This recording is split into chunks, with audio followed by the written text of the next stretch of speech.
Hello guys, for today's video magta-try tayo ng bago. Yes, meron kasi nagte-trending ngayon sa TikTok, electric shaver. So magta-try tayo and then first time din natin ito gagamit.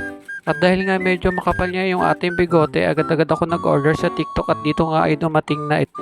Kaya nga after kong maligo ay nag-unbox agad tayo ng ating in-order sa TikTok. Worth 127 nga lang pala to guys na na-order ko sa TikTok. Medyo mura na and then free delivery pa.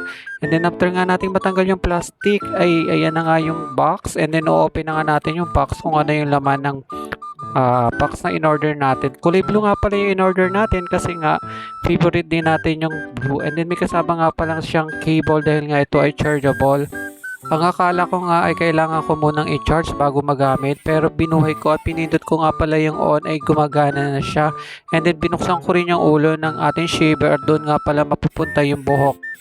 At dito ko nga ay sinubukan ko na agad na i-try sa akin na tanggalin yung aking bigote. Sa unang try ko nga ay medyo kinakabahan ako at hindi ko pa masyado gamay kung paano gamitin. And then binuksan ko nga pala kung may nagugupit at mayroon naman. Medyo matagal nga lang guys kung ito yung gagamitin nyo and then hindi to recommendable kasi super haba na ng bigote ninyo. Inabot nga pala ako dito ng 15 minutes bago ko matapos yung pag-aahit sa aking bigote.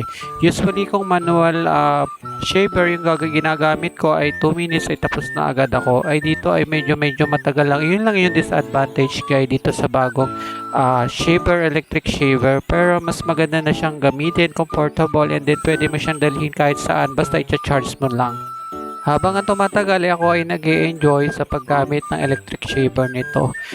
Kahit nasa biyahe ka nga o nasa opisina, pwede mo itong gamitin dahil hindi naman siya nagkakalat dahil meron siyang storage ng buhok kung saan doon mapupunta nga yung ating ginupit na bigote natin. So yan, napakaganda siyang gamitin and comfortable. Sa paggamit ko nga nito guys, meron tayong naaamoy. Pag inamoy mo kasi yung nguso ng ating shaver, may maaamoy tayo. Pero hindi naman siya amoy sunog. So yun nga lang yung nag-worry lang ako dito nga kasi nga baka mamaya pag nag-charge tayo is ma-overcharge no or kaya sa super init ay sumabog. Pero wala naman nangyari during the shaving na aking ginawa. So dito nga ay tinatry kong saidin yung ibaba ng aking para masaid natin yung aking bigote. And then dito nga tinry ko yung gilid kasi medyo may tumutusok pa kaya akin nang i-shinape ulit. So wag lang dito masyadong madiin kasi nga pag super diin nga ng ating paggamit ng ating shaver ay hindi na siya umiikot, promise. Kailangan ay smooth lang yung paggamit mo dito, medyo lapat lang konti and then bawal yung super diin nga kasi nga hindi siya umiikot.